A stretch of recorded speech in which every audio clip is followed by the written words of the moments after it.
All right, here we go. 3, 2, 1. Coming to you live. And a good afternoon, everybody. The show is on the road. Yes, the Daily Ticket coming to you live from Ocean City, New Jersey, where the Villanova Wildcats football team is having their open practice. They do it every year at the Ocean City High School.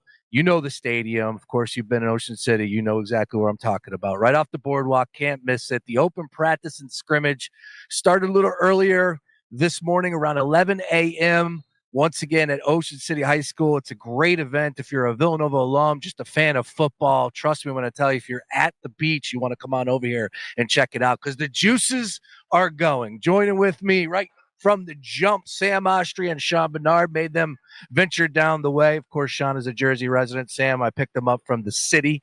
But, boys, great to have you here. Of course, number one, Villanova getting ready for the season opener coming up on September 6th, taking on Colgate. We are all locked and loaded as far as Penn State is concerned, but we got a game before that. And you know Coach Ferrante is going to bring that up exactly if you start talking about Penn State. Still, though, Colgate, September 6th, catch all of the Wildcat action on the home for Villanova football and basketball. That is Fox Sports Radio Philadelphia. Sean, Sam, how we doing? Yeah, doing well. It feels like football weather out here a little bit. So we got some wind in the air. I don't know about that. Chill. You're not feeling September football. This absolutely is. So yeah, it is nice. This is an exciting season we're getting ready for. A ton of great stuff to get into, and excited to talk to these guys a little bit more. Yeah, it's going to be fun. You know, it's our first time venturing down as a station, and like I said, we plan on doing more this year as we did last year with Villanova football and basketball this year. But this is one of those spots in the summertime that the season's getting closer. There's a lot of Villanova alum all over the globe. But down the Jersey Shore, they're locked and loaded. I'll tell you what, pretty good crowd to come on out here and see them practice. Definitely. Supporting Villanova football. Jay Wright's in the building? Jay Wright was in the building. Yep, saw that. Big crowd around him. Steve Pannone, who will be calling games on the road with Ryan Fannin this year as far as football is concerned. He's going to be joining us in a little bit. We'll have some special guests mixed in throughout the course of the afternoon as well. This is the Daily Ticket, so we're going to mix in a little bit of everything, but it's pretty fun to be down here at Ocean City. A lot of wind. Oh, yeah. A lot of wind. And we're already dealing with the elements, but that's what we do as the Gambler Gang. That's why it's football weather. That's right. First day I really felt like summer is over, and we're now officially in football season. We got week 0 coming up. We got Nova's opener coming up. So this is officially football weather and football season. Well, I appreciate the folks from Playfly for making this happen. We got Pat hanging out with us, of course, the great Nino and Travis back at the ranch. I hear Travis is actually he might be on a ranch for some wedding out there, but of course, been touching base with him a lot throughout the course of the summer. It's going to be a fun football season. It all gets started on our airwaves September 6th. Ryan Fannin will be taking you through every single week. Nobody knows Villanova football better than Ryan, so you're going to get all of that. And once again, we plan on doing more as a radio station. You're going to catch the college football wrap-up show following Villanova football on a few of those days with myself and Ryan Beef Coyle closing up shop on a Saturday evening, talking college football, following Villanova. Which, you know what, boys? I know we don't dive too much into the conference and everything like that and what the other teams are bringing to the table. But just trust in my eyes here. That looks like a very talented Villanova football team. Yeah, it does. And in an era where obviously the transfer portal has dominated, we have some continuity with this Villanova football team. The entire starting line returning, both running backs and David Avid and Isaiah Ragland there. 8 out of the 15 top members of the defense in snaps last year, all back this season. So we got a change of quarterback, still some things to iron out completely. But I think we should be excited about this Villanova football team. Coach Ferrante has made this team perennial contender. Yep. In the CAA. It's actually their last season in the CAA before they move to the Patriot League next year. But just like they do every single season in the CAA, they're going to contend for a championship, and they're one of the favorites heading into the year. Yeah, Nova coming off a 10-win season last year, 6-2 in the regular season, second-round appearance in the FCS playoffs, 4th playoff appearance in the last 6 seasons for Coach Ferrante and his Villanova squad. They are one of just 6 FCS teams to have won 10 or more games in at least 3 of the last 4 seasons. Villanova 36-15 overall during the 4-year stretch and returns 13 starters from last year, led by you can't win without beef up front, the entire offensive line. So, as you pointed out, skill positions, with the running back who's catching a lot of fanfare. It was up there for the freshman award, the Walter Payton Award, I believe it was last season. So again, just with the schedule, one game at a time. Because I promise you this, the games that I've worked in the previous years, and Coach Bronte will tell you, it's like you have to bring it every single week, because if you don't, one of those teams that you least expect it will get you. You know, you think of Delaware, you think of James Madison, you think of the big guns, Villanova, and then it's always one of those other teams, the Rhode Islands or the Monmouths, or, you know, one of those teams that you're not banking on losing on a Saturday. But guess what? You bring the bullseye. Yeah. When you roll into some of these smaller schools, you are the hunted, you know, for them, because it's an opportunity for them probably to get a victory in their home place. Of course, get a victory, but, you know, go up against a pretty good program. As we just said, proof is in the numbers there. Mm-hmm. And it is difficult not for your eye to get completely caught to that Penn State matchup there in week 2, which we're very excited about there. Penn State obviously has a ton of excitement surrounding them, but I think it's cool to see two premier football programs in the state of Pennsylvania being ready to square off against each other there. I'm very excited for that one. So that is one that has caught my eye, and I think we all have circled on our calendars. Yeah, look, last year I was trying to think of it, and I got it right. They lost to Monmouth on November the 16th, and it's, you know, I don't want to bring that up today, but it's just the reality of when people start to talk about CAA and, oh, you know, Nova should go undefeated, and look, they win the majority of their games, as I said, but it was that day that Monmouth threw up a 40 spot. Yeah. Nova scored 33 and still lost. Mm-hmm. And that they also lost to Maine earlier in the year. Correct. They lost 35-7, so that was ugly. It wasn't a great Maine team, but it was just a day Nova didn't bring it necessarily. But like, to your point, you have to bring it every single week, and there's no look ahead spots when you're Villanova and you're trying to win the CAA and then win an FCS championship. There's no look ahead spots. Right, so when you look at their schedule and they open with Colgate and then they have that Penn State game, week 3 matchup is a rematch against Monmouth. So that's a game, you know, Coach Bronte isn't going to look ahead, like you said, but that's a game everyone's circling on their calendar because of what happened to Monmouth last year. Now they're going on the road to Monmouth at week 3 this season. All right, we're taking on Colgate to open up the season. Once again, September 6th. You can catch that action right here on Fox Sports Radio Philadelphia, also known as The Gamble. With that being said, you know, when you throw up 40 points and you lose a football game, that's got to sting. That's got to hurt.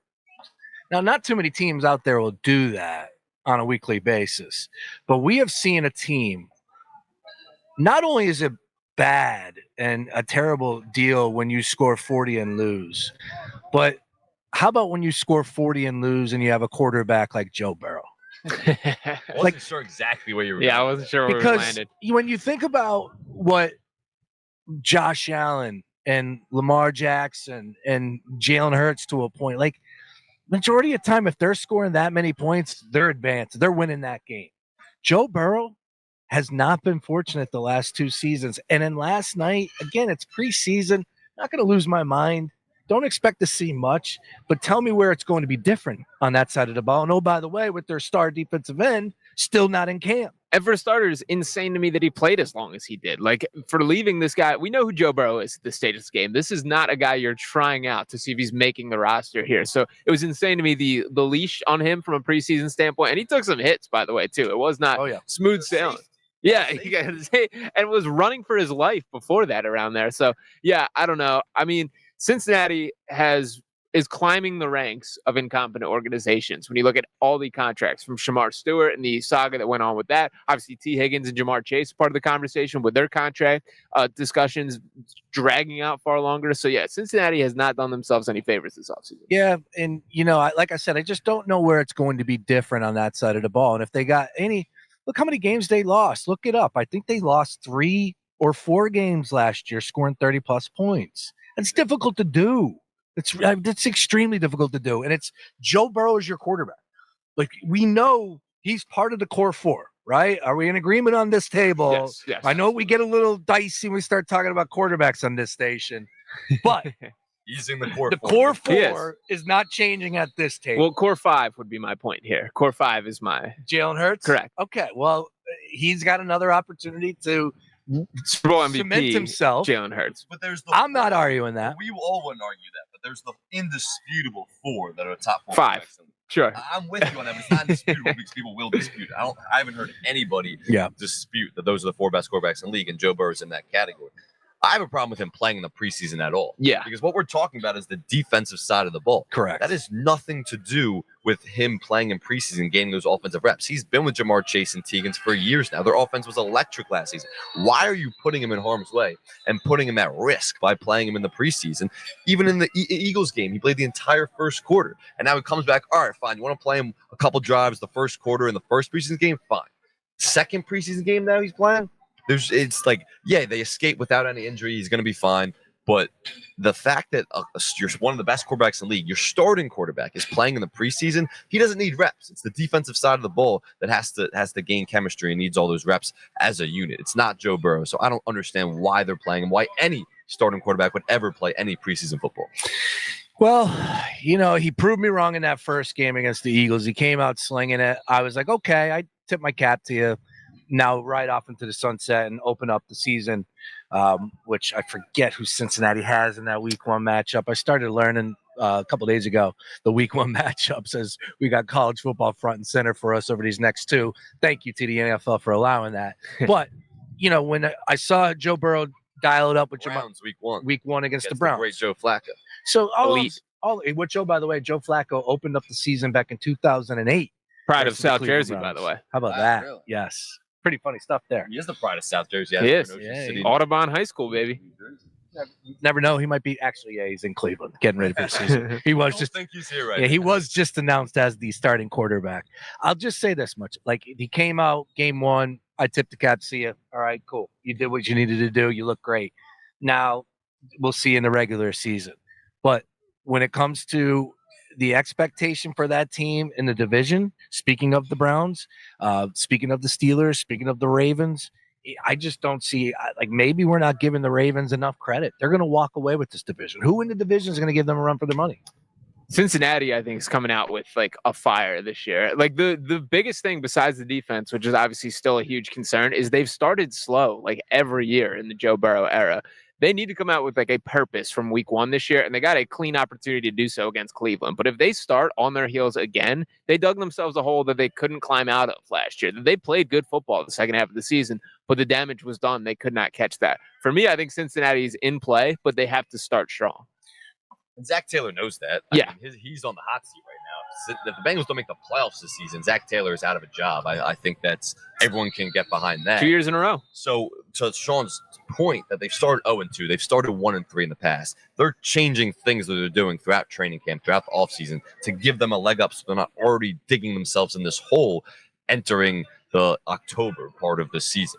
And then that second stretch of the season. So Zach Taylor knows that his job's on the line. They're changing things up where this team needs to come out and play better because it's not just the AFC is so deep, but their division in particular, where the Steelers could give the Ravens a run for money. Of course, the Ravens are the favorite, not just the division favorite, but a Super Bowl favorite. And the Bengals are right there too. So this is a really tough division. The Bengals can't afford to drop games early like they had the last few seasons. Once again, coming to you today, taking the show on the road from Ocean City, New Jersey. We're outside the Ocean City High School. I want to say the Raiders. It's a good question. That one I don't have an answer for. I saw a sign, so I thought it was. Also, directly in front of us where we are recording today is a pretty nice gym. Muscle Beach. I mean, we got some people getting it in over here. Some people breaking some sweat. We got a dude hitting the heavy bag over there. We got a dude huffing and puffing. This is a pretty legit little area, man. I like it. Yeah, I'm impressed. I might have to bust out a couple pull-ups myself, get a little pump going. How many you doing? You really doing? Come on. According to him, he's going to say 100. I think I can get 10. I think I get 10. You can get 10. Is that the first reasonable thing that Sean's ever said? I'll take I'm taking the under on 10. I'm taking the over. I'm taking the I under. think I can get 10. Where's the pull-up machine at? There's one over there. All right, yeah. I'm taking the under on 10. I don't even know when the last time I've done a pull-up is.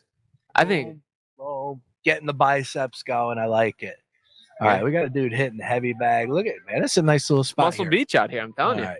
Great stuff. Once again, coming to you today, getting you ready for all things Villanova football as they open up the season against Colgate on September 6th. Don't touch that dial. We're just getting warmed up here. Sam Ostrey's hanging with us, of course, Sean Bernard. But we're going to be joined by Villanova special guest as well. Once again, getting you ready for the season that's upcoming here on the 6th, home of Villanova football. More after this. All right, welcome back. Daily Ticket coming to you live on the road, Ocean City, New Jersey. Here we are. Beautiful, beautiful day in the Jersey Shore. A little overcast, I won't lie, but I'll tell you what, I'll take this 74 and a little bit of wind over 100 degrees right now off of this track. Yeah. We're right off of the Ocean City High School track. You know exactly where it is. The Red Raiders, by the way. The Red Raiders. Yes, There it is. yes. Texas Tech. The Yeah. Red Raiders. What was your school, Sean Menard? Golden Eagles. Golden Eagles? That's right. Sam? The Aces. I knew that. Yeah, Lower Marion. Sorry. I was the Spartans, and then how about my daughter? She's now cheerleading for Plymouth Meeting. I want to say it's Plymouth Meeting, but they are the Spartans. Yeah, I thought there was a V in there. Plymouth V. No, it's Plymouth Meeting. Yeah, and they're the Spartans as well. So how about that? Wow. Blue and white, everything. Little throwback. I like it. All right, we are once again live, and you're going to hear some special guests joining us throughout the course of the day. But Sam and Sean hanging with us right now. Steve Pinone's going to hop up on here, joining us in just a second. Steve, pull up a chair, please, all the way at the end, sir. Great to have you, Steve. How you been, man? Long time. Oh, it's been fun, Sean. How was your summer? All right. All right, doing all right. Steve Pinone, Sam Ostry, of course. Steve Yeah. Hey, will Sam, be how are you? doing. He will be doing play-by-play on the road this year with the great Ryan Fannin, all away games. You ready to go for this? I am ready to go. I'm looking forward to it. They look good out there today. It was a good day. We're gonna have a couple coaches going to join us, and then we're gonna have a couple of players come by. But he's got an experienced group. I seen the camaraderie seems strong.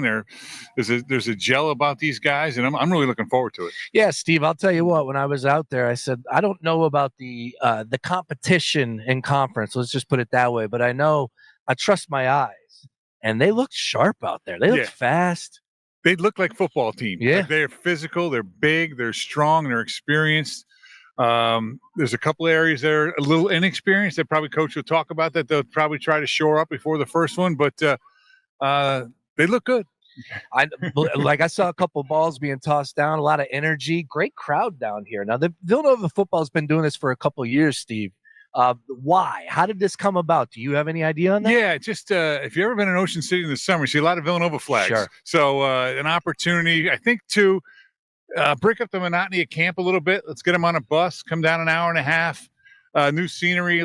Just kind of it's usually like week 3 of camp. I think they're just looking for a change, and then also we do have a strong alumni base down here, and an opportunity for them to get excited about Villanova football. It makes a lot of sense, and I was connecting the dots on that, obviously. But a nice turnout here, and exactly not 100 degrees, which is always good, right? I was expecting it. We're off the track. I'm like, oh, this is gonna be a hot one. Yeah. Pull in here, nice breeze coming off the ocean, and of course, football. It's almost football weather right now, Steve. Yeah, the players got lucky. Every other year we've been down here, it's been blazing sun, low 90s. They got a great day today, and they've had a pretty fortunate camp in terms of weather. It hasn't been those, humid 95-degree days you can get in August, and so it's been pretty fortunate for them. All right, so Nova opening up the season September 6th, Saturday. You're going to catch that game right here on Fox Sports Radio Philadelphia. And it is a light blue out. We got a lot going on. Make sure you check out everything that's happening for all of these games over on Villanova.com. Their game day promotions.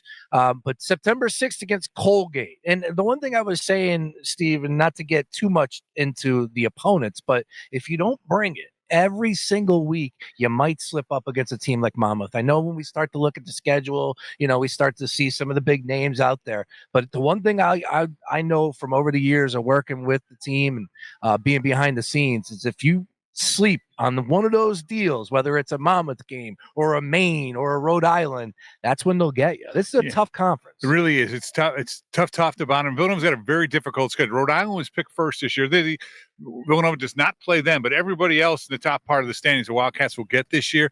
And I always say, Sean, the one thing is college football is the only sport where you really don't get a preseason game. You don't get an exhibition game. True. Just about everyone. So week 1 is the first time you really go out there against anybody else other than yourselves.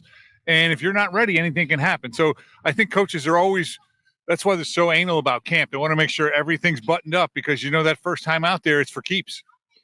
Obviously, the big one, Penn State, everyone's focused on. We're excited about being involved as well with that. But there's a game before, and that's, I'm sure, Coach is going to focus on a lot. Sam, you're going to say something? Yeah, Steve, I was just wondering. I mean, we all know this is their last season in the CAA, right? And they're moving to the Patriot League. Is that strictly a financial move? And we don't want to look too far ahead. We got a full season coming up. What are some of the differences you can tell us about the CAA versus what their competition will be in the Patriot League? Yeah, it's actually a lot more than a financial decision. I think it's being surrounded with more minded schools like us. Academic missions are very similar. Geographically, it is better.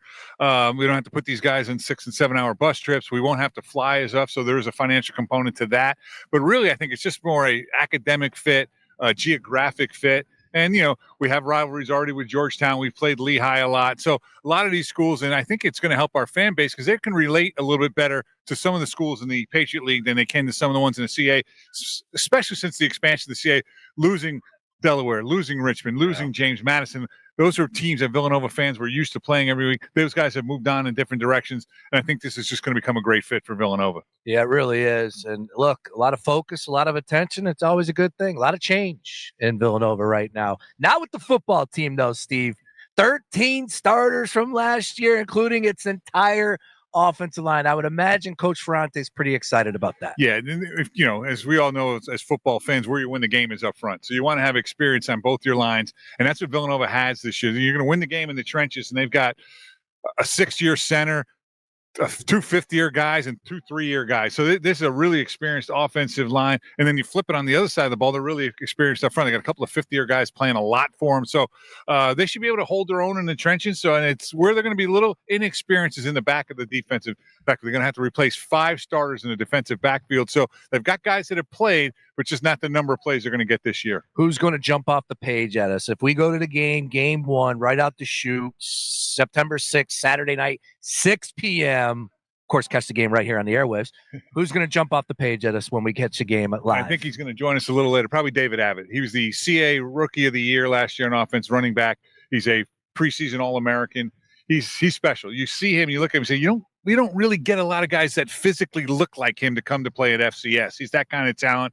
Had a great year last year, and I think he'll be a focal point of the offense this year. How important is that he's returning the entire offensive line? Like, right, that line that he's running back. I mean, we know it as Eagles fans, right? When that running back is returning or is running behind an offensive line that he's really familiar with. How important is that duo between the running back coming back and the entire offensive line coming back? As a Giants fan, I'll let you know about it because I saw Saquon Barkley for 4 years run behind a line that was not very good. And then and then when you saw what he did behind the Eagles' offensive line last year, so your point is well made. Just not really for a Giant fan. I had to watch that last year, but no, that's the thing too. I think in Coach Ferrante's talking about, there's an opportunity for the running back room to have a great year because of the people they have up front. And that should be, we're going to have a new quarterback this year as Connor Watkins has graduated and moved on. So I think that decision is yet to be made in camp. So the running game, especially early on in the year, is going to be a big key. Yeah, look, like you said, can't win without beef up front and having all those starters back. And that's interesting because could you talk a little bit about whether or not this team was hit as far as the transfer portal or how many players came in from the transfer portal? Well, it's interesting. Coach Ferrante's got a philosophy. They've lost one kid each year to FBS. They lost Jalen Sanchez, a starting wide receiver, moved on to James Madison. And Coach Ferrante in the transfer portal himself has really tried to fill maybe there's a hole. We're thin at safety. Let's go get one kid. And he's done that with grad transfers, usually from the FBS. So he's had really good luck with kids from the Ivy League. I'm thinking of like Jake Reichwein in the Patriot League, Danny Abraham and linebacker. So if there's a hole for some reason through graduation and they're not ready to play a freshman at that spot, he's done a really good job in going out and gotten grad transfers to fill that spot, but not really a lot of wholesale changes. You're not going to see him with 5 kind of FBS guys that transfer down. It's never been really a philosophy for Villanova. From Coach Talley to Coach Ferrante, he's kind of filled it in with a kid who's been on the field for 4 years, like at Lehigh or at Penn. There's the 2 transfers they have this year, and have gotten reps, and they fill a hole for the team.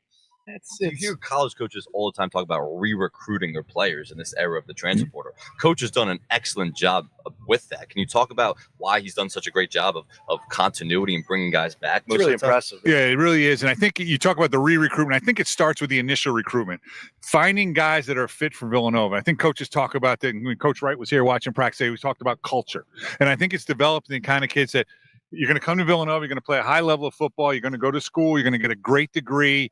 And these kids come from families that value that, maybe more so than making a couple of bucks up at FBS. Hey, let's set yourself up here, get yourself a great diploma. Let's set yourself up for a career in life, whatever that's going to be. Hopefully it's in football for, even the great ones. That's a short-term proposition. It's maybe 10 years if you're Jason Kelsey and you're a Hall of Fame type player. You're going to last 10 years, and then you're 32 years old and you got to figure out what you want to do with the rest of your life. So come get a great diploma, play some really quality football, and be a part of something more than yourself. I think that's what the Coach Ferrani sells, and I think that's what these kids have bought into. It's a true definition of a program. You know, and it's everything that they do off the field too, and stuff like this. It really shows. And of course, home games have been elevated over the years, but winning will do that. And he's won a double-digit games. I just what do you think? And we can ask him when Coach joins us, Steve. But of course, like I believe it's 39 total years at Villanova. Wow.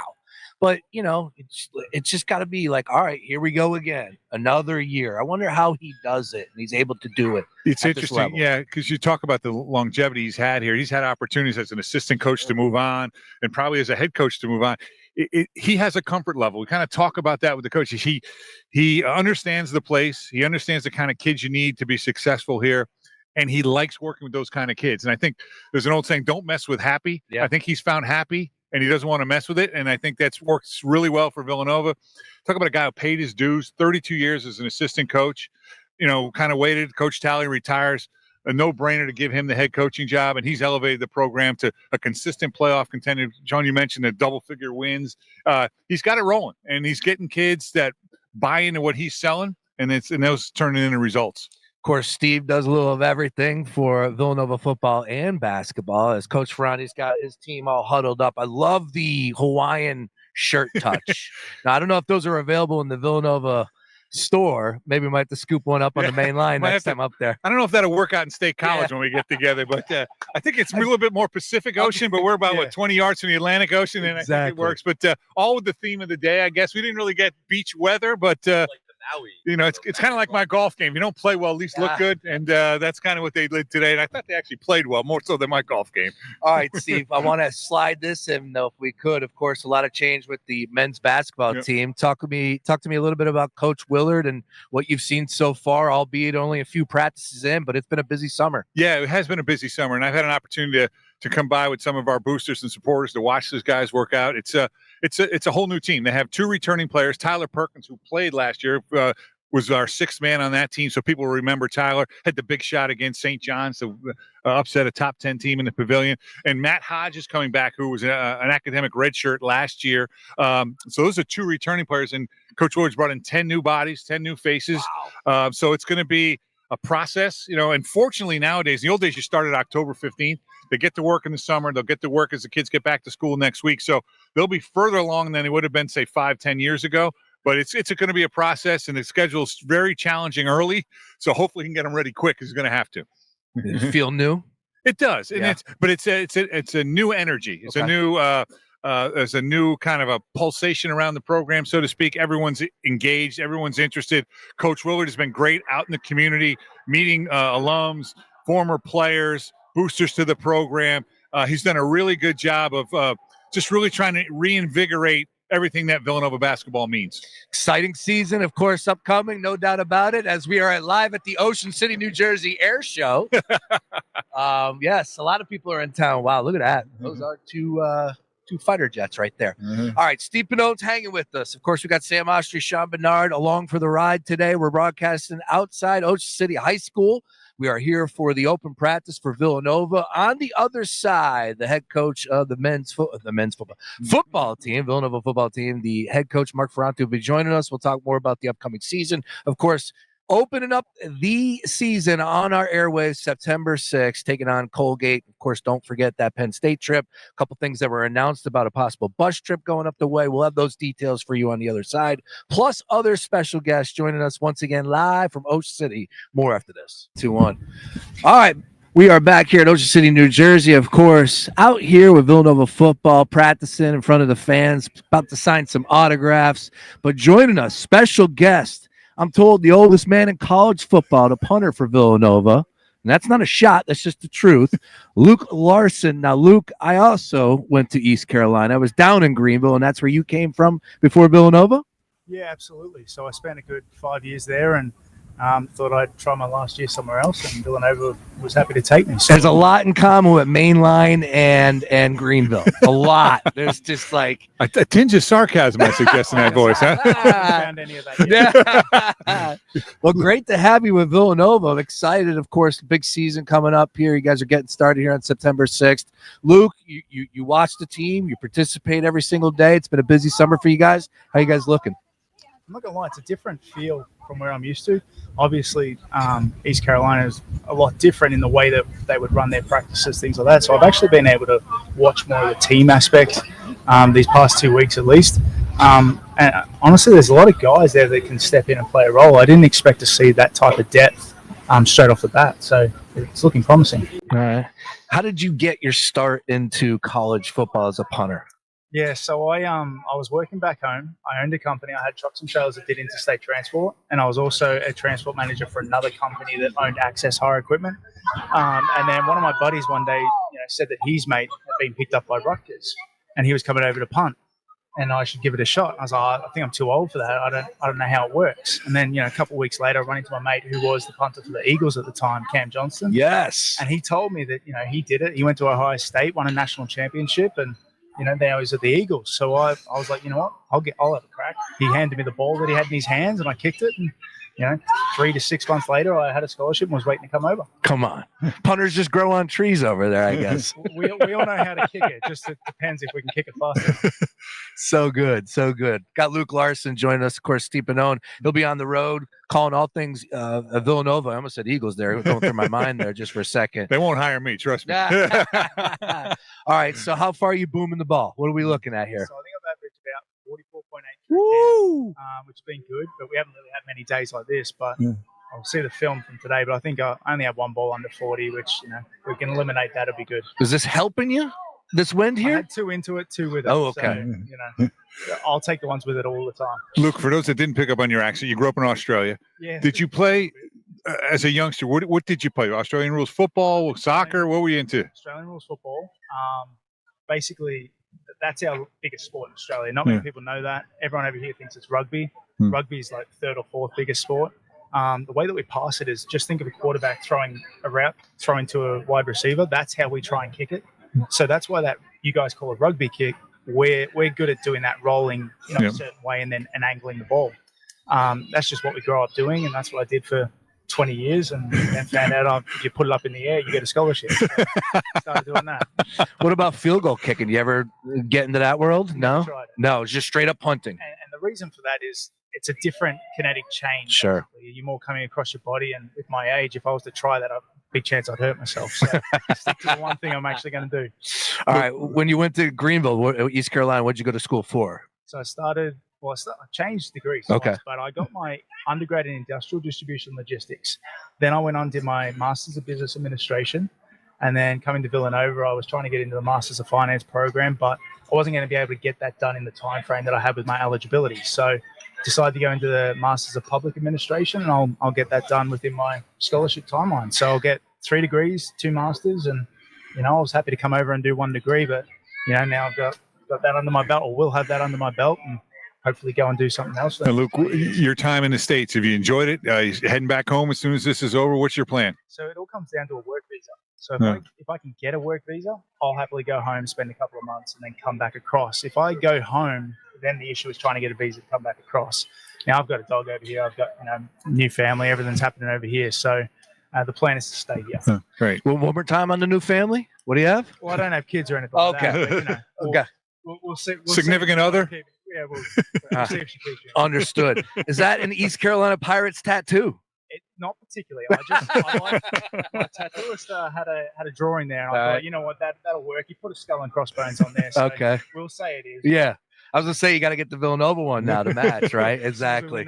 That's it. That's what I'm talking about. Luke, can't thank you enough. Maybe the most impressive individual that's ever been on the Daily Ticket / the station here. Just saying. Ryan Fannin and, of course, Steve Pannone are up there. But, man, a couple degrees, of course, punter for Villanova. Big season. Thank you very much for stopping by. Best of luck this year, man. Appreciate you. Awesome. Thank you, Luke. All right, don't touch that dial. We're going to keep it right here. More from Ocean City back after this. And you started with Villanova back in 2020? Yeah. So you've seen a little bit over the years. All right. How's this team looking so far during the summertime? So far, so good. Honestly, just trying to expand our limits, see where we are. Every practice, we feel like we're in a good place, and just trying to see how much further we can develop the shit. And Timmy, you've made a transition. You started really as a tackle. Now you've moved inside the guard. So obviously that shows your versatility. How's that adjustment been? And where would you rather be, a tackle or a guard? That's a really good question. I guess the PR answer is to say wherever coach puts me. But, honestly, I really don't have a problem playing either or. I know that if, God forbid a tackle goes down, they'll probably bump me out. So, just knowing that I can do it, and doing what's best for the offensive line and the team.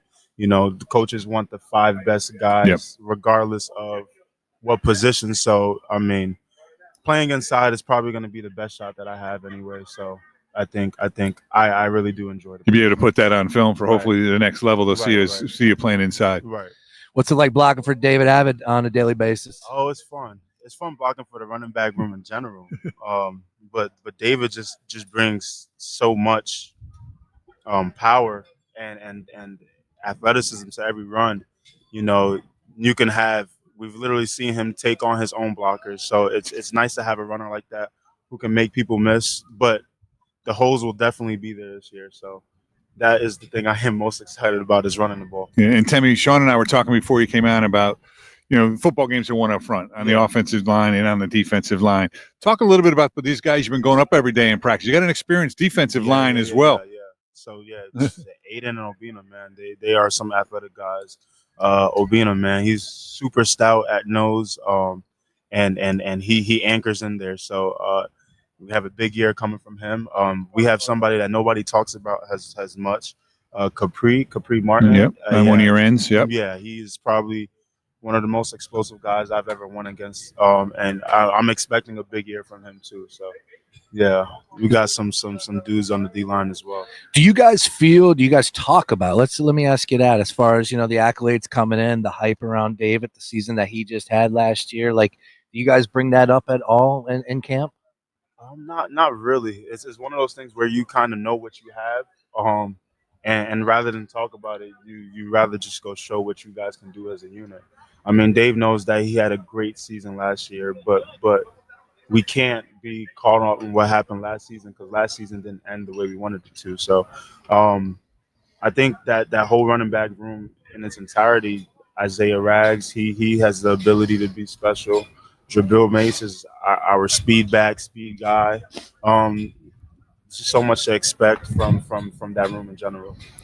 Yeah, it's one of those things where, it's something that you probably don't want to discuss all that much, but it is the reality of the situation. When you had the year. I think you guys rushed for average over 300 yards last year.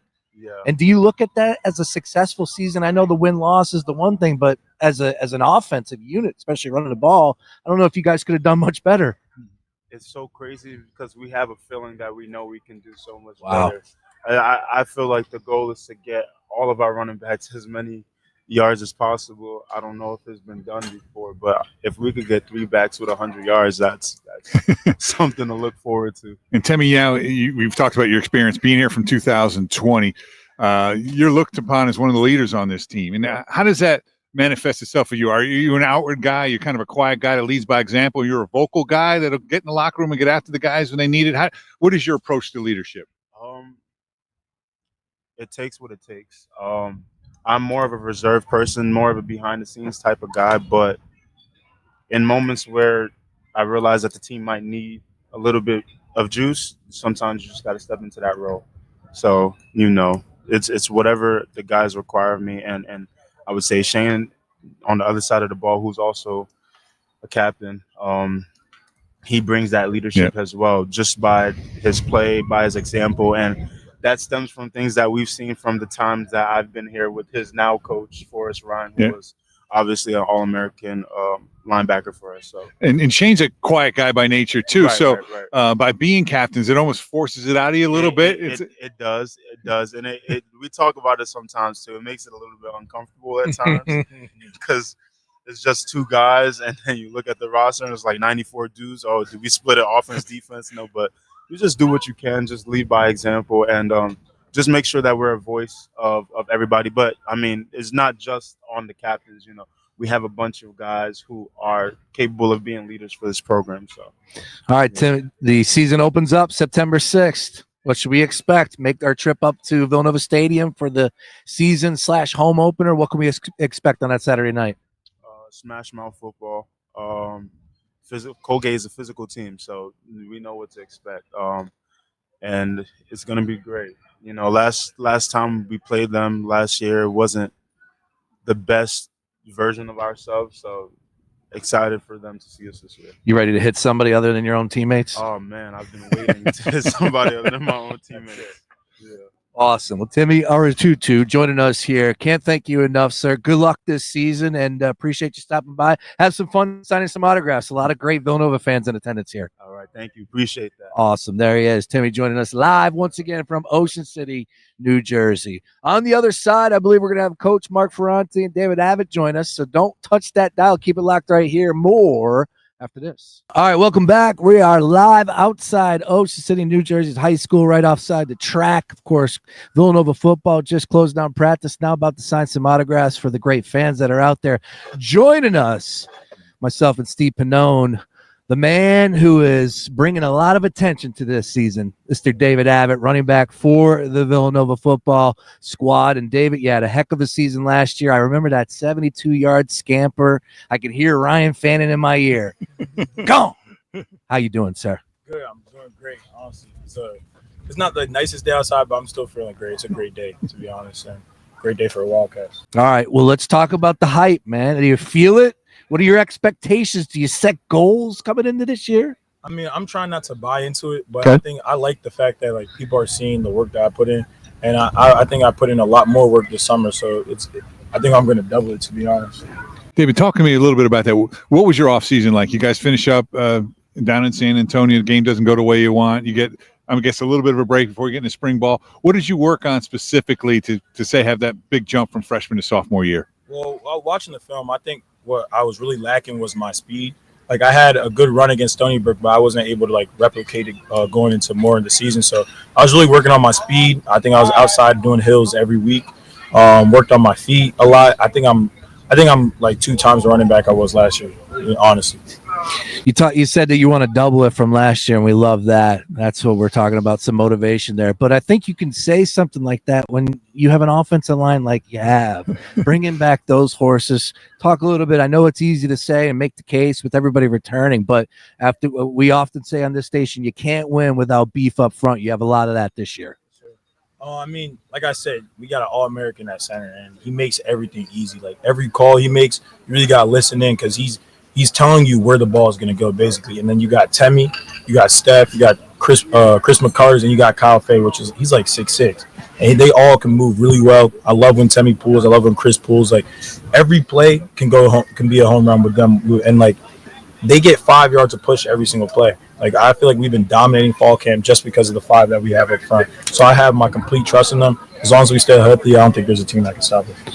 Steve, I look at what he did all of last year, of course, the Jerry Rice Award finalist, and then everything that's coming into this year, and he has the attitude of saying, "Yeah, I want to double it." You got to love that. Now, I'm curious, David, playing for Villanova year 1 to year 2, what's some of the changes that you've noticed so far, albeit it's only been through summer? I can see the seriousness in the offense. Last year, I feel like we were the shortcoming of the team. We weren't producing as much, and we had a great defense last year, shutting teams out. I feel like the offense really took a step forward, and we matured in it. We were understanding the playbook more, understanding what Bowden wants us to do. So I think we're going to take a big step forward just off of that, and especially all the other running backs like Isaiah Ragland, Zay Wright, Eli Smith, Brill. They're all going to take it. I feel like we're all taking a step forward. So I feel like the running backs are going to dominate the CAA this year. And Dave, you talk about Temmie has that same kind of feeling he was on before, talking about this offense. Now, I know Pat McQuaid and Tanner Maddox kind of figuring out a quarterback where Coach Ferranti is going to go. How those guys fit in replacing Connor Watkins? I mean, you can't really replace Connor Watkins. He was a great quarterback. He could run the ball, throw the ball deep, everything like that. But I feel like the quarterbacks we have now understand that we got to take the short game because we can run the ball so well, but we can also air it out because we got some receivers who can go. Like we have a freshman, Braden Reed. That kid can go. So I understand that like we're gonna run the ball, but we can also pass the ball. There's none you can do to stop us honestly this year. Opening up the season September 6th. It's an easy question again, throwing it to you. What can we expect? Making our trip up to Villanova Stadium. Of course, tough opponent, Colgate there. What's going to be on the plate for game one here?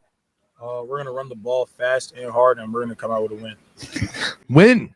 Double it. You gotta love the enthusiasm, Steve. Come on, always confidence. It's not cockiness when you put the work in, and David told us the work he put in, so he's allowed to be confident. You know, and David, I love it. You're backing it up on the field, but you also have a little bit of a presence. A little bit. You have a big presence. I was watching some Instagram videos. You were mic'd up. You have fun out there. Yes, sir. I mean, that's the whole point of it. I mean, football at the end of the day is a game. So, like, if you're not having fun, what are you playing for? And I love every day I have the opportunity to just go out and play football. There's a lot of people my age who still want to play football but don't have the opportunity to. So we say get to a lot. You know, like we get to lift. We get to wake up in the morning. We get to run. Like we get to do all these things. So we just got to be thankful for the fact that we have this opportunity. Get to compete out here at Ocean City. And, of course, you got a season that's fast approaching, and I'm not looking ahead, but you're going to Penn State, you know, with all the expectations for that team. So who knows what's fat stuff coming here for you guys. But, man, it's been a lot of fun watching you last year. Look forward to doing it even more this year. Best of luck, man. Can't thank you enough for stopping by. David Abbott, of course, you know who he is. And if you don't, make sure you tune in to Fox Sports Radio Philadelphia on September 6th. You're going to hear a lot from Ryan Fannin on the call, of course, calling out David Abbott's name, hopefully breaking it to the end zone a few times on that Saturday. David, can't thank you enough for stopping by. Best of luck this season. Enjoy signing some autographs and taking some pictures out there. I see you got some fans already here in attendance, man. Really cool to meet you first person, but good luck this season. Awesome. There he is. David Abbott joining us. On the other side, head coach Mark Ferranti is going to join us. Don't touch that dial. More from Ocean City after this. Coming to you live outside Ocean City, New Jersey, of course, home of the Red Raiders. Well, today, Villanova Wildcats football team traveled down the Jersey Turnpike, and here we are, and joining us right now, the man in charge of it all, head coach Mark Ferranti, joins Steve Pannone and myself, Sean Brace. Coach, great to have you. How we doing? We're doing great, man. This is always a fun day. Our guys really love coming down here, and to have you and Steve here joining us here on the boardwalk right next to Ocean City High School. We're excited to have you here and have us down here as well. I can't get enough of the shirts, though, Steve. I love it. And they're Villanova. I love it. Yeah, I couldn't see the V's throughout here, and I asked Steve if he would wear them with me at Penn State if we got them, and Steve said no. No. I don't think this is going to fly in Happy Valley. It works when you're about 10 feet from the ocean. That's it.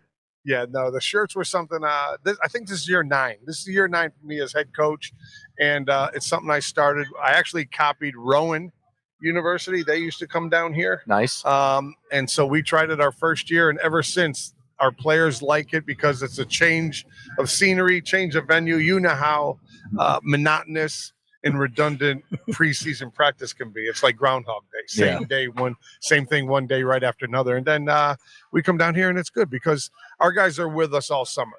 So even our freshmen have been here in 5-6 weeks since they came back in end of June, early July for summer session training. So they've been away from home. Unlike traditional college freshmen who's just reporting this week and had the long summer, our guys have had a really short summer. So their families come down here, gives them an opportunity to see their families, and we get a little work in on the practice field. Coach, Sean and I talked a little bit about you got some very experienced units coming back, and then you got a couple of units that aren't as experienced. So let's start on the defensive side of the ball. I guess we'll start where it starts, up front, a really experienced defensive line. Yeah, the 2 levels of defense, starting with the line, have a lot of guys back. You got Obina Wobodo, Aiden Howard, Capri Martin have all played a ton of football for us. You know, you got Nigel McSween, who I think led our team in sacks last year. He's still on that middle side, right? He's a redshirt sophomore, but, you know, he's played for us quite a bit. And we have a lot of experience on that defensive line. And some young guys that have playing experience last year, like I mentioned, Nigel and Ugo and some of those other guys, Ivan Murray, who's a South Jersey guy. But we have Obina, 6th-year guy, Aiden, 6th-year guy, and Capri, who's been starting for us for over 2 years now. And then you go to your linebacker group, led by Shane Hartzell's, some preseason All-American accolades for him. And talk a little bit about your linebacker group. Yeah, they're almost or just about as experienced as the guys up front. Shane's been our leading tackler for the last 2 seasons. Richie Kimmel is a 6th-year guy. He's played a lot of football for us. You got Turner Inge, who's played quite a bit. So we feel we have a lot of depth at linebacker this year. We only graduated one guy from a year ago. That was Brendan Bell, obviously a really good player. He was pretty good. Second-team All-American. But all the other guys, we probably have. I'm talking with Forrest Ryan, who is now coaching our linebackers. He got elevated on our staff with Matt Colangelo going up to Penn State and working special teams up there with them. It allowed us to hire Forrest full-time, and he's coaching our linebackers. Obviously, he was a great player for us for all those years as well. But talking with Forrest the other day and talking with Ross Pennypacker, our defensive coordinator, we probably have 6 linebackers that could be starters. So to have the level of experience we have coming back, as well as some of the younger guys who are making a lot of progress, that's a good thing. It's always you can never have too much depth, especially at that position, because they're going to play a lot of special teams for us as well. Before we talk about the offense, Coach, got to get your thoughts as far as the offseason. It feels like it just flew right by. On September 6th, right around the corner, opening up against Colgate. Yeah, it always goes fast, although from our perspective, Sean, we feel a little behind because September 6th is our opener, but it's really week 2 of the college football season. There's going to be teams playing this weekend, which blows my mind, in week 0. And then we had a game scheduled for Labor Day weekend, week 1, but that team canceled our game to go and find a money game, a guarantee game. So, we're really opening up a week later than everyone else. I do agree with you, though. It feels like we're just in spring practice, let alone summer training. So it has gone very fast. But this is only practice number 12 out of 25 allowables for us today. So we're only halfway into preseason from our opening day perspective. Well, I know today is a lot of fun, but it felt a little serious out there, too. Is this one of those deals where you're not going to waste an opportunity? You get this team out there, we got to attack. We rotated a lot of different guys through today, try to get a lot of guys an opportunity to, get out there, especially, again, with their families being here and so on. But it's going to be serious. And here's the thing, too. It gets a little – this time of preseason, we're fortunate it's not a real scorcher out here today because we've had some pretty warm practice days. And when you're going against the same guys all the time, offense versus defense, we're not in scout team yet. So it's just guys, it's the same, it's repetitive, which is what preseason should be. And there's a little bit of a grind to it. But, when you're going against the same guys for 12 days in a row, it's going to get a little chippy and it's going to get competitive for sure. Yeah, we asked Timmy that. He's like, I can't wait to hit somebody else. Exactly. And Coach, probably your 2 most inexperienced units go against each other every day in practice. That's probably the wide receiver group and then your defensive backfield group. Starting on the defensive side, talk about you lost 5 starters from your defensive backfield. Yeah, those names were like household names. You got Goodman, Trin, and Potter, and you got Waxter and Mims. It seems like they've been, 2 of them were 6th-year guys. The other 3 were 5th-year guys. So it does seem like they were in our program for a long time, and they played a lot of football for us. But again, the thing that has helped us is some of the younger guys who are here now or still here now did play quite a bit for us last year in special teams. And then, Waxter missed a couple games with injuries. So Newton and Bostic, SCM and Bostic got some playing time. Sapp has been playing for us. So I think Dawood as well got a lot of playing. Dawood has played a lot. Zamir Dawood has played a lot for us as a younger guy. So we are young back there. We do have some level of experience, but that is a group that's probably going to go through some growing pains as we get into the season and, learn on the job training. Yeah. And now let's talk about the passing game. You're going to work with a new quarterback this year with Connor Watkins moving on. And you have some guys back at the wide receiver group, but it's been, they maybe haven't played as much football as some of your other units. Yeah, no doubt. No doubt. You got, first of all, playing in the position out there. You have Kopecky, who played for the first time last year. Who's a 4-year lacrosse player for Villanova. Now he's in his 2nd year of football. And then you got Chris Colby and Binkowski. Those guys are, sophomores and redshirt freshmen.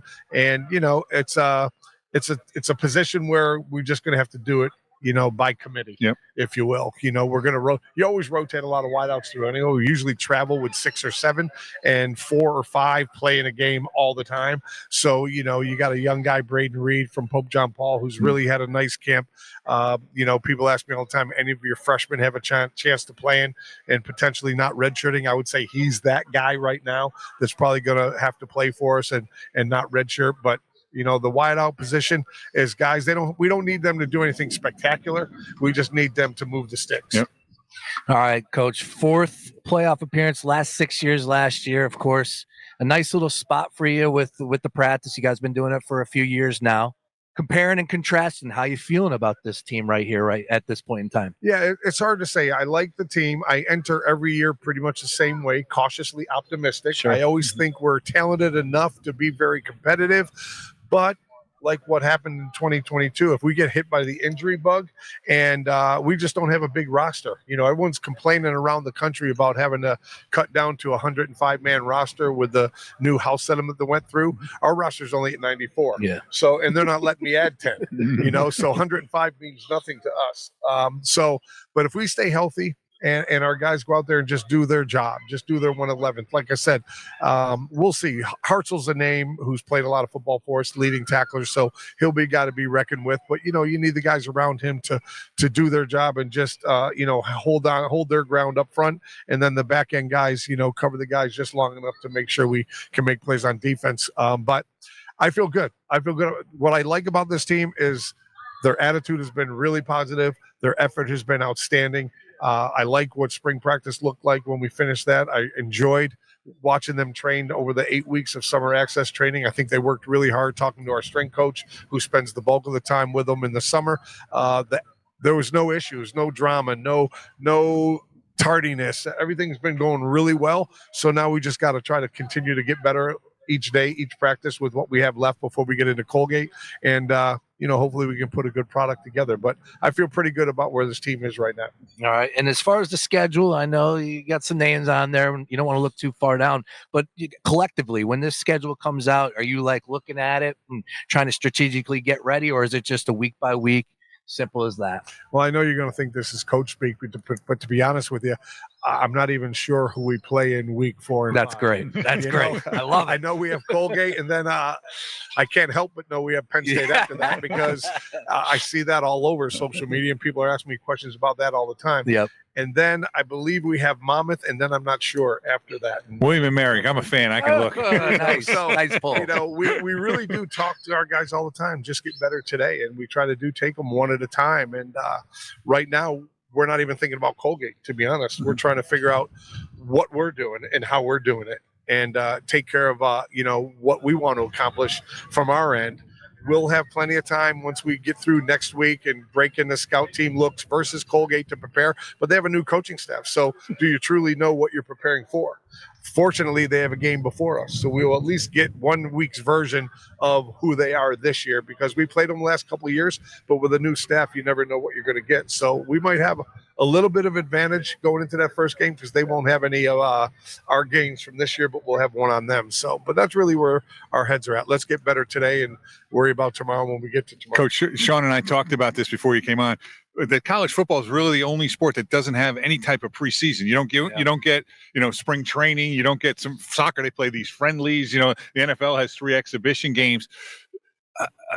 What is the mindset of a coach going into week 1? Like you haven't seen it yet. You've seen a lot of practice, but then you got to go out and perform on Saturday. So is it an advantage for Colgate to have a game played to get kind of all that worked out? So maybe it's an advantage for them, or is it an advantage for you guys because they don't know what you guys are going to do?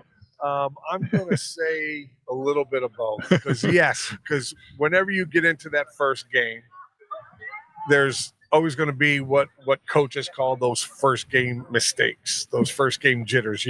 Guys are a little over anxious, so they might jump off sides.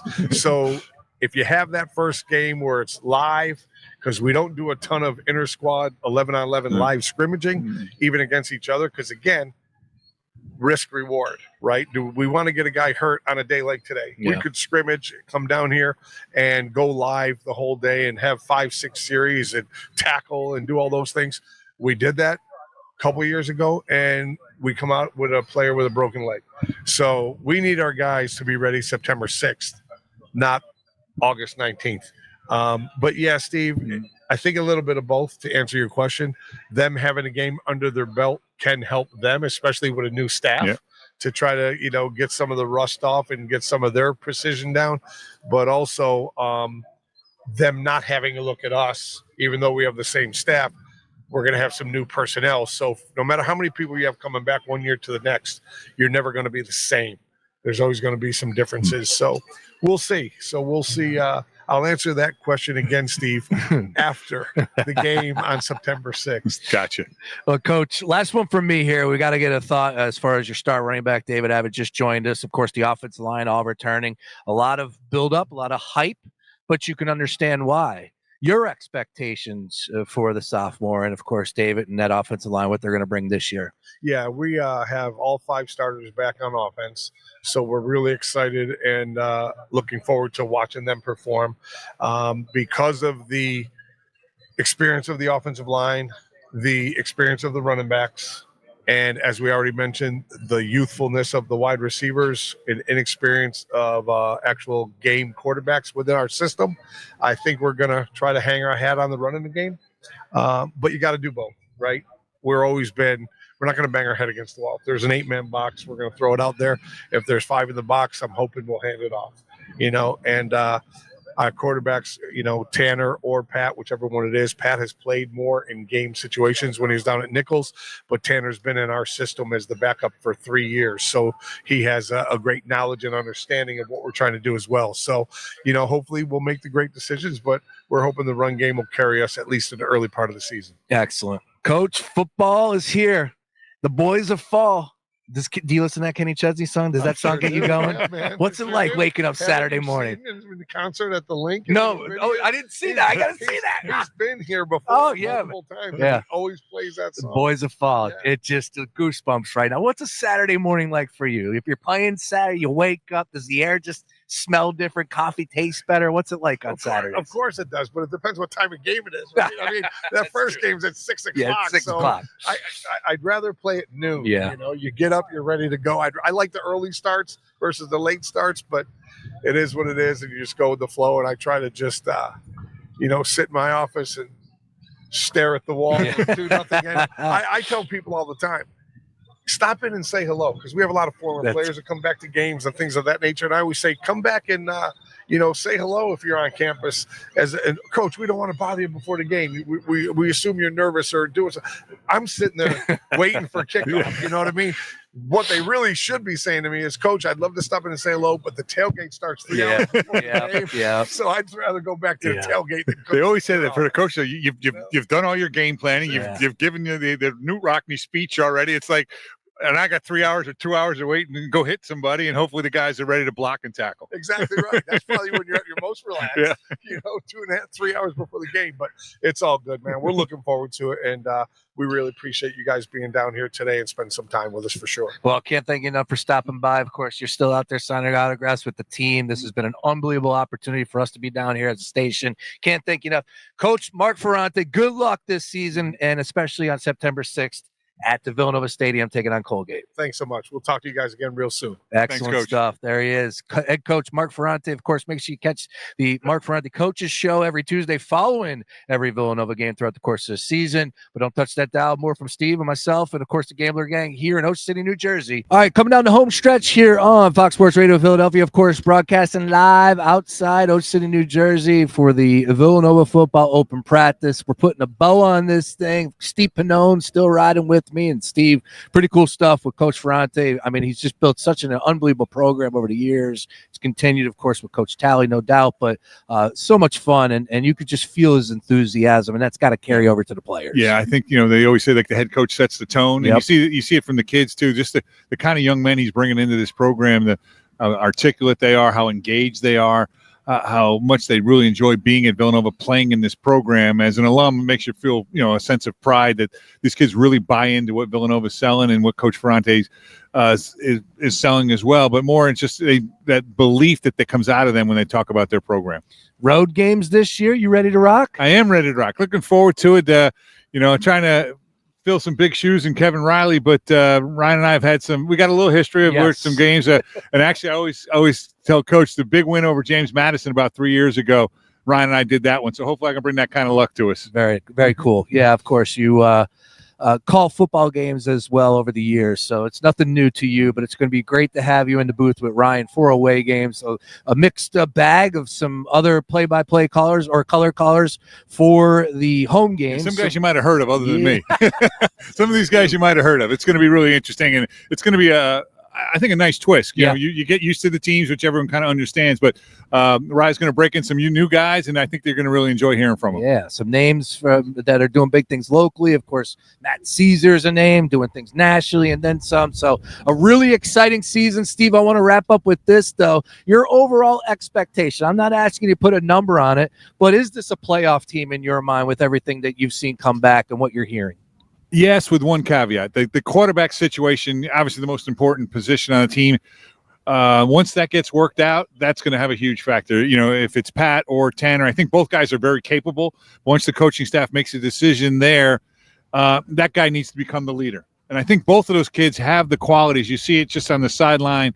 But, you know, that's a huge piece to the puzzle. Once that gets figured out, I do think this is a playoff team. I think it's one of the better teams in the CAA once again, and usually in this league, if you're in the top 3 for sure, maybe 4, you're going to get in the playoffs. But I think this team has the opportunity to maybe put a number next. Could it be a 10-win team? If everything breaks right, they have an opportunity to win 10, and that would get you probably a bye that Thanksgiving weekend, and then you get to host someone the first Saturday in December. Yeah, get some of that playoff football back in our lives, just like last year. It was a great run, a great season. It didn't end the way that they wanted, but as they always say, the cliche, there's only one team that's happy after it's all said and done. And Sean, we really appreciate you guys coming down today and being a part of this. It was a lot of fun. Thank you for putting up with me for a few minutes. So it was a lot of fun. So thank you. Hey, we fought the elements. Thank you very much to all the folks from Playfly. Of course, Pat helping us out. Everybody here at Ocean City, New Jersey. Really cool stuff. Rolling out the red carpet for Steve Pannone. I'm Sean Brace. Keep it locked right here to the Gambler. And, of course, September 6th, folks, opening up the season against Colgate for a great Villanova football season ahead. Don't touch that dial. Keep it locked right here. And if you missed anything, be sure to check out everything we have at foxphlgambler.com.